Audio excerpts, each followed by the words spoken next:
اگر چھوڑ دیا بغیر کسی بلا عذر شرعی عذر کے پھر سال بھر بھی روزہ رہے تو وہ روزے کا ثواب حاصل نہیں ہوتا، وہ روزے کا ثواب پا نہیں سکتا۔ بعض لوگ یہ بہانہ دیتے ہیں کہ حلیم مارنا رہتا، دکان چلانا رہتا، تو ہمارے بڑے مولانا فرماتے ہیں، میں نہیں کہتا کیونکہ کاروبار کرنے والے دل کو ٹھیس پہنچے گی، سن کے مجھے تو تکلیف ہوئی کہ بھائی کیا منظر ہے، اللہ کا حکم ہے، ماں باپ اگر بلائے نہیں آئے تو کیا کاروبار میں اس کا، ماں باپ کا ادب ہی نہیں کرتا، اس کی ماں باپ کی خدمت ہی نہیں کرتا، وہ آج کی زبان میں پالتا ہی نہیں، حالانکہ لفظ نہیں بولنا چاہیے لیکن لوگ یہی لفظ استعمال کرتے ہیں، ماں باپ کا خیال ہی نہیں کرتا، وہ کیا کاروبار ہے؟ رمضان میں اللہ کا حکم روزہ چھوڑ کر دکان چلا رہا ہے، رمضان میں روزہ چھوڑ کر عورتیں شاپنگ کو جا رہی ہیں، شاپنگ کو جانا ہے، پھرنا چلنا پھرنا رہتا، اس لیے آج روزہ نہیں۔ تو ہمارے بڑے علماء فرماتے ہیں ایسی دکان کو آگ لگے، ایسی شاپنگ کے کپڑوں کو آگ لگے، نقصان نہیں ہے، لیکن جو روزہ چھوڑنے سے جو نقصان ہوا ہے اس کی بھرپائی کوئی نہیں کر سکتا۔ اب اندازہ لگائے اس جملے پر، دکان کاروبار کرنے والے، آفس میں ملازمت کرنے والے، ایک مہینہ اللہ نے دیا ہے، وہ بھی ہماری صحت کے لیے مفید ہے، فائدہ ہے، اسی لیے روزے کے لیے، روزہ چھوڑنے کے لیے کوئی بہانہ نہ بنائیں۔ بیمار ہے تو اللہ خود اجازت دے رہے، اپنے آپ کو مشقت میں مت ڈالو، سفر لمبا ہے، مشکل ہوتی روزہ رکھنے میں، اپنے آپ کو تکلیف میں مت ڈالو، لیکن جو ایک کاروبار ہے یہ مشقت نہیں ہے، روزہ ہے تو روزے کے حساب سے آپ کو کام کرنا، اللہ طاقت دے گا، قوت دے گا، آپ کو اپنے حساب سے کام کرنا ہے۔ تو اسی لیے اس رمضان کے روزے سے محروم نہ رہیں، بالکل رمضان سے پہلے اپنا معمول بنا لیں، رمضان کے اندر تاکہ کسی معمولات میں خلل نہ ہو جائے، کسی عبادت میں خلل نہ ہو جائے، اسی لیے پہلے یہ نظام بنا لیں کہ افطار کا انتظام عصر تک مکمل ہو جانا چاہیے، عصر کے بعد دعا کا اہتمام کرنا، رمضان میں دو کام پہلے خاص کرنا، ایک اللہ سے خوب دعائیں مغفرت مانگنا، دوسرا اللہ سے رحمت مانگنا، اللہ سے رحمت کی طلب کرنا، یہ دو کام خوب کرنے کے۔ اور اللہ فرماتے صبح سے لے کر شام تک جو بھوکا رہا اس کی مزدوری تو ہم دیتے ہی رہتے، لیکن خاص موقع اللہ کے نبی علیہ السلام فرماتے افطار کے وقت میں خاص عنایت اللہ تبارک و تعالیٰ عطا فرمانے والے۔ معلوم ہوا 3 جگہ افطار کی دعوتیں ہیں، فلاں جگہ تو فلاں صاحب آ رہے ہیں اس لیے بڑے پیمانے پہ انتظام کیا جا رہا ہے، مجمع زیادہ ہے، اچھا انتظام رہے گا، لوگ جاتے ہیں۔ پھر اللہ فرماتے افطار کا موقع میں بندے کے قریب ہو جاتا ہوں، اس کے منہ سے بو آتی ہے، جنت کے اندر جو خوشبو ہے مشک کی، اس سے بھی زیادہ اس کی خوشبو ہے جو روزے کی حالت میں بیٹھا میرے دربار میں، دعا کی حالت میں بیٹھا ہوا ہے، روزے کی حالت میں ہے، جو منہ سے بو آ رہی ہے، لوگ تو نفرت کریں گے، ارے کیا ہوا بو آ رہی ہے، لیکن اللہ فرماتا ہے جنت کے اندر جو مشک ہے اس سے زیادہ پسند ہے مجھے اس کی بو، روزے دار کے منہ سے نکلنے والی۔ اللہ اس کو اتنا مقام دے رہے ہیں، اور وہ وقت اللہ فرماتے ہیں کہ عصر کی نماز کے بعد، مغرب سے پہلے کے وقت دعاؤں کی خاص اہتمام کرنے کا، اس لیے مساجد میں بھی جو انتظام کرنے والے، جو افطاری لا کے دینے والے بھی ہیں، وہ عصر کے وقت میں ہی مکمل کر لیں گا۔ اگر آنے میں دیر ہو گئی وہی انتظام کٹنگ کر کے یا سیٹنگ کر کے جیسے بھی ترتیب بنا لینا یا باری مقرر کرنا، ورنہ روزانہ وہی صاحب انتظام کرتے رہیں گے، وہی صاحب دسترخوان بچھاتے رہیں گے، انہوں کو دعا کر لیں گے، ان کی بھی تو انفرادی دعا ہے، سب کی خدمت میں ہو رہا، سب کی خدمت اپنی جگہ، ان کا رزق بھی ان کے لیے ہے، اسی لیے عین موقع پر بدارہ عین موقع پر افطار کے انتظام میں نہ لگ جائے، دعاؤں کا اہتمام کریں، دعاؤں سے ترتیب بدلتی ہے۔ عنوان جاری رہے گا اگلی جمعہ تک، اللہ سے دعا کریں اللہ تعالیٰ ہم تمام امت مسلمہ کو کہنے سننے سے زیادہ عمل کرنے کی سعادت نصیب فرماوے۔ انشاءاللہ چاند رات سے یہاں بھی تراویح کا اہتمام کیا جائے گا، روزانہ 12:15 انشاءاللہ تراویح کا اہتمام ہوگا۔ آپ لوگ جہاں بھی جیسی بھی سہولت ہے اس بات کا خاص خیال رکھیں، اور یہ بھی گزارش کریں جو تراویح پڑھانے والے ہیں کہ 4 رکعت یا 8 رکعت کے بعد یا 14 رکعت کے بعد یا تراویح مکمل ہونے کے بعد تھوڑی دیر جو تلاوت کی گئی ہے اس کے بارے میں تھوڑی سی وضاحت، تھوڑی سی تفسیر اگر ہو جائے تو نور علی نور، بہت اچھی بات ہے کہ روزانہ ایک بات بھی اگر معلوم ہو جائے۔ ایک بہترین کتاب میں مسجد میں انتظام کیا تھا، روزانہ جو اہم باتیں معلوم ہو جاتی، بعض مرتبہ ایسی باتیں جو فقہ کی اور حدیثوں میں جو بڑے بڑے علماء کو بھی نہیں معلوم ہوتی، تقریباً 200 علماء مل کر ایک کتاب تیار کریں۔ کیا کتاب ہے؟ 5 منٹ کا مدرسہ۔ ہر عالم غیر عالم سب کے لیے بہت مفید ہے. وہ کتاب کی کم سے کم وہ بھی پڑھی جائے گی، یا کم سے کم قرآن کے بارے میں انشاءاللہ انتظام کروں گا، امام صاحب کو دوں گا. تراویح مکمل ہونے کے بعد مسجد کے ذمہ دار حضرات مشورہ کر لیں گے کہ 14 رکعت کے بعد یا 8 رکعت کے بعد ایک 10 منٹ کا وقفہ، کیا جو سورہ پڑھا گیا ہے اس کے اندر کیا بیان کیا گیا ہے، وہ انشاءاللہ میں روزانہ امام صاحب کو بھیجتا رہوں گا، وہ آپ کے سامنے پڑھ کے سنائیں گے. آپ جہاں کہیں بھی تراویح پڑھ رہے ہیں آپ ان سے بھی گزارش کریں کہ جو پڑھا گیا مختصر سمجھا دیجیے کہ اس سورے میں یہ حکم دیا گیا، اس سورے میں یہ خوشخبری دی گئی ہے، تاکہ مومن سنے کہ رب کا پیغام کیا ہے قرآن کریم کے اندر اور کیا ہم کو کہا جا رہا ہے. بس اللہ سے دعا ہے اللہ ہم سب کو عمل کرنے کی توفیق عطا فرمائے. آمین وآخر دعوانا الحمدللہ رب العالمین. اور رمضان کے اور معمولات رمضان میں ان چیزوں کو ہم ذہن میں رکھ لیں، اس بات کو ہم غور کریں کہ حکومت تلنگانہ اور دوسرے ریاستوں میں کیا معمول ہے وہ تو معلوم نہیں.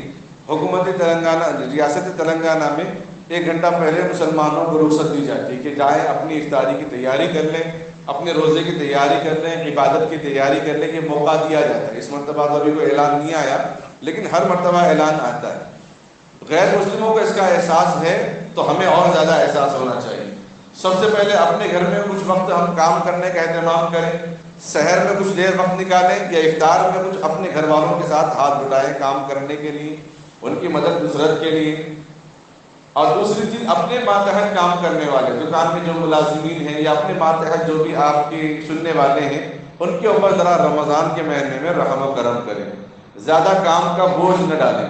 اگر مزدور مسلمان آپ کے پاس آئے ہیں تو ان کے روزے داروں کا خاص خیال رکھیں.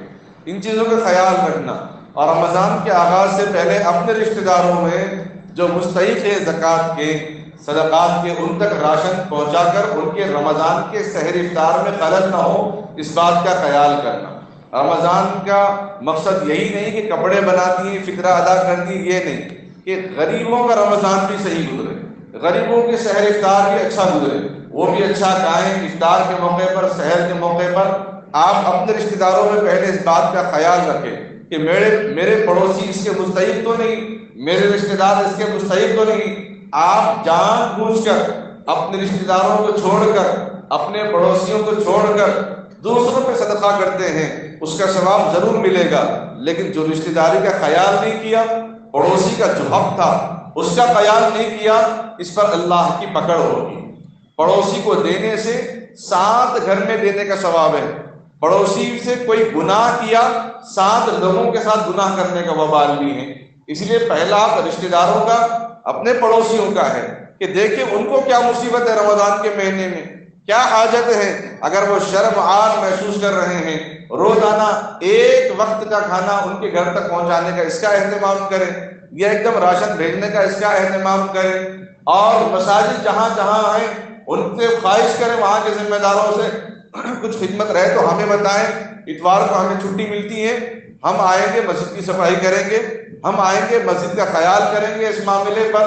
افریقہ کے اندر ہمارے حضرت پیر صاحب جا رہے تھے تو ایڈریس سمجھ میں نہیں آیا، مسجد کا کام چل رہا تھا. ایک مزدور تھا تو اس سے پوچھے کہ بھائی فلاں جگہ جانا ہے، اس کا راستہ کہاں ہے؟ بولے فلاں جگہ جانا ہے تو سیدھے جا کے انہوں نے ایڈریس بتا دیا. اس کے بعد بھی پوچھا آپ خیریت سے ہیں کہ آپ یہاں مزدوری کا کام کرتے ہیں؟ تو کہنے لگے کہ میں مزدور نہیں ہوں، میں اس علاقے کا صدر جمہوریہ ہوں. ہمارے یہاں مسجد کا جب بھی کام ہوتا ہے تو ہم میں سے ہر کوئی باری متعین کرتا ہے. 1 ہفتہ ہم کام کریں گے، 1 ہفتہ اور ایک بیچ کام کریں گے، فلاں گلی والے کریں گے، 1 ہفتہ فلاں گلی والے کام کریں گے. اس مرتبہ میری باری ہے اس لیے میں مسجد کے کام میں لگا ہوا ہوں. جب اللہ کی محبت اللہ کے گھر کی عظمت دلوں میں آتی ہے تو یہ مقام ہوتا ہے نوجوانوں کے اندر. اسی لیے رمضان کے مہینے میں مغرب کے موقع پر یا دیر نمازوں کے بعد لوگ چلے جاتے ہیں. اب جانے کے بعد ظاہر بات ہے باہر سے آتے ہیں، کوئی سفر سے آتا ہے، کوئی دکان سے آتا ہے، جس کی وجہ سے کوئی چیزیں گر جاتی ہیں، کوئی بال گر جاتے ہیں، کوئی چیز میل گر جاتی ہے، مٹی گر جاتی ہے، اس کی صفائی کا خیال ہوتا ہے. یقیناً ہم مؤذن کو رکھ کے ہم تنخواہ دے رہے ہیں، بہت اچھی بات ہے، لیکن ہمارا عمل ہمارے لیے. ہمیں اس بات کا احساس ہونا چاہیے. کیا زیادہ تنخواہ دینے سے کام بڑھ جانے سے ہو جائے گا؟ جبکہ شریعت نے تو کہا کہ کام کو ہلکا کر دیجیے، آسان کر دیجیے. ہم سب مل کر اس مسجد کو چمکائیں، ہر اپنے اپنے علاقے کے اندر اس بات کا خاص خیال رکھیں. رمضان کے دیگر جو معمولات ہیں وہ تو اہتمام کرنا ہی کرنا ہے، لیکن سب سے پہلے اس کا اہتمام کریں، اس سے آغاز کریں۔ چاند دیکھنے کے بعد مکمل تراویح پڑھنے کا اہتمام کریں۔ چاند دیکھنے کے بعد چاند سے قبل پہلے اپنے گھر کی اور اپنے رشتہ داروں کی جو ضرورت ہے اس کو مکمل کرنے کا اہتمام کریں۔ اس کا اہتمام کریں گے اور اللہ بھی اسی کی عمل کو قبول فرماتے ہیں جو دوسروں کے لیے تڑپتا ہے۔ اللہ بھی اسی کی نماز، اسی کی دعا قبول کرتے جو دوسروں کے لیے بے چین ہوتا ہے۔ کوئی حدیث ایسی بتائیں جس میں نبی اکرم صلی اللہ علیہ وسلم نے سب سے پہلے اپنے لیے مانگا ہو؟ ہمیشہ آپ نے اپنی امت کے لیے مانگا، ہمیشہ اپنی امت کی مغفرت کی دعا فرمائی، اور صحابہ کا بھی یہی معمول ہے۔ اس لیے ہم بھی ان دعاؤں میں عالم انسان کے لیے، عالم امن پیدا کرنے کے لیے، اور اپنے ملک میں اتحاد، عافیت اور فتنے فسادات سے حفاظت کے لیے اللہ سے خوب دعا کریں۔ یہ دعا ایسی ہتھیار ہے، اس سے بڑا ہتھیار دنیا کے اندر کچھ بھی نہیں ہے۔ اس کے ذریعے سے اللہ تبارک و تعالیٰ خیر فرماتے ہیں، جہاں خیر کو روکنے والا ہے وہاں اللہ تعالیٰ شر ڈالتے ہیں۔ اس لیے اس بات کا اہتمام کریں۔ اللہ سے دعا ہے اللہ تعالیٰ ہم سب کو اپنے معمولات رمضان پر قائم و دائم رہنے، عمل کرنے کا اہتمام توفیق عطا فرمائے۔ درود شریف۔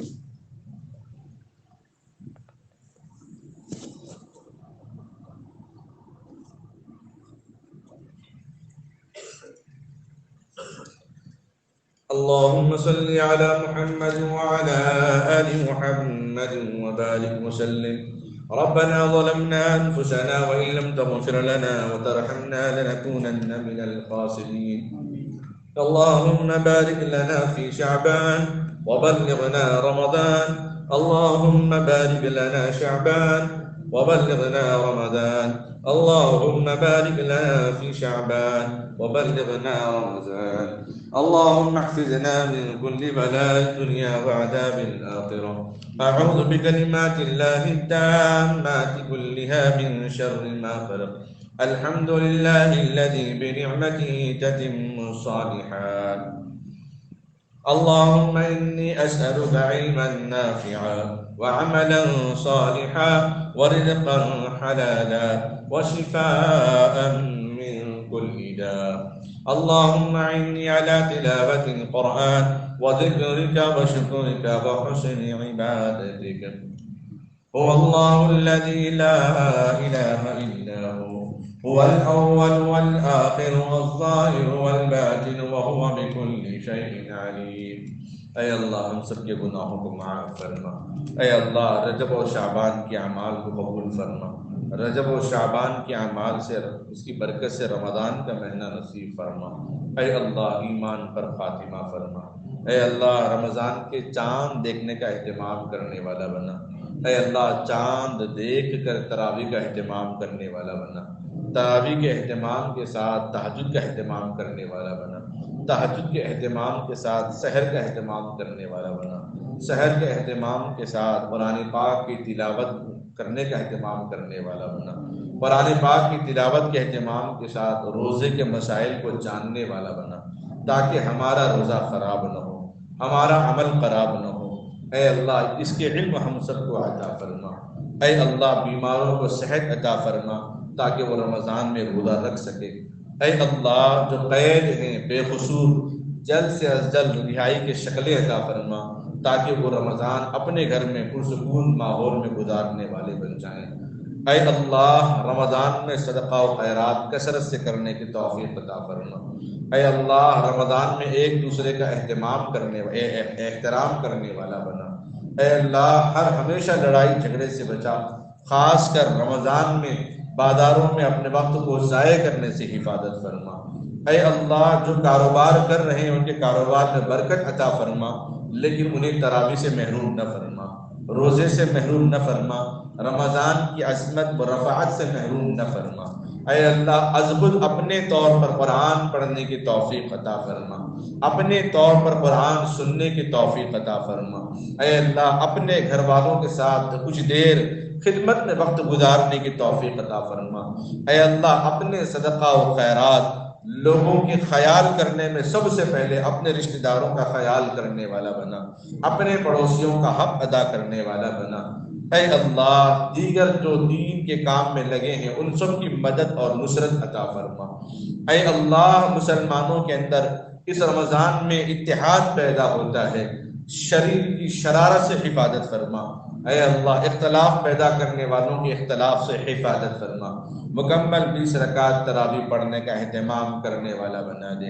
اے اللہ قرآن کو غور سے سننے سمجھنے والا بنا دے، سننے کے بعد اس کے احکام کو جاننے والا بنا دے، تاکہ اے اللہ تیرے پیغام کو ہم سمجھ سکیں، تاکہ سمجھیں تو عمل کرنا ہمارے لیے آسان ہو جائے گا۔ ہمارے نونہال و معصوم بچوں کے جو سینے میں قرآن محفوظ ہیں، اے اللہ اس قرآن کو پختہ عطا فرما، تاکہ تراویح کے اندر کوئی اٹک نہ ہو، کوئی خلل نہ ہو۔ اے اللہ جہاں کہیں غلطی جاتی ہو تو اے اللہ اس غلطی کی حفاظت فرما۔ اے اللہ اس غلطی کا بدل اور اس کی اے اللہ اور اس کی مغفرت فرما۔ اے اللہ اس کو معاف فرما۔ اے اللہ جو لوگ قرآن سنتے ہیں اس کی قرآن کی محبت عظمت ان کے دلوں کے اندر عطا فرما۔ اے اللہ رمضان میں جو جو فضیلتیں تو نے بیان کی ہیں، اے اللہ پیارے آقا صلی اللہ علیہ وسلم نے بیان فرمائی ہیں، سب سے بڑی برکت رمضان میں قرآن کو تو نے اتارا ہے، قرآن کی وجہ سے رمضان کو برکت والا بنایا ہے۔ اے اللہ ہمیں بھی قرآن کو اپنے سینے سے لگانے، اس کو بار بار پڑھنے والا بنا، تاکہ ہماری ضرورتیں بھی اس قرآن کے ذریعے تیری عبادت کے ذریعے سے مکمل ہو جائے، تاکہ ہمارا بھی سر بلند رہے۔ اے اللہ آخرت میں ہمارا سر بھی اونچا رہے کہ ہم تیرے وہ بندے ہیں جو اطاعت و فرمانبرداری کرنے والے۔ اے اللہ رمضان میں خاص اپنے والدین کی خدمت کرنے والا بنا، جن کے والدین بالکل روزہ نہیں رکھ سکتے، لاغر ہیں، کمزور ہیں، بیمار ہیں، ان کا فدیہ ان کی اولاد کو ادا کرنے کی توفیق عطا فرما۔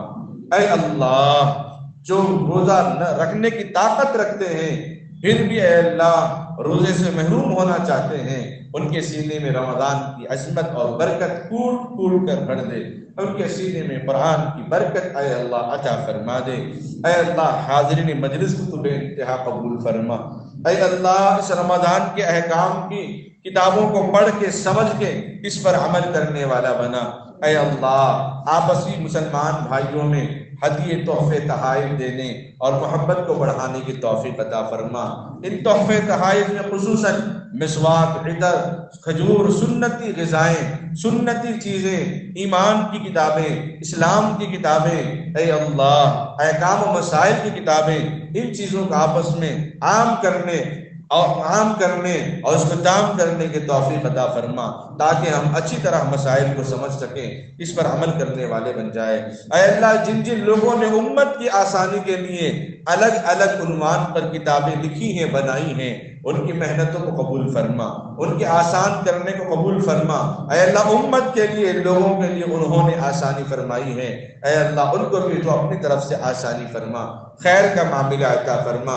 اے اللہ بیماروں کو شفا عطا فرما، پریشان حال لوگوں کی پریشانی کو دور فرما، خصوصاً آمنہ فاطمہ، ناظرہ بیگم، نفیسہ خاتون، صالح محمد عبداللہ جابری، اے اللہ ان کو صحت و عافیت تندرستی عطا فرما۔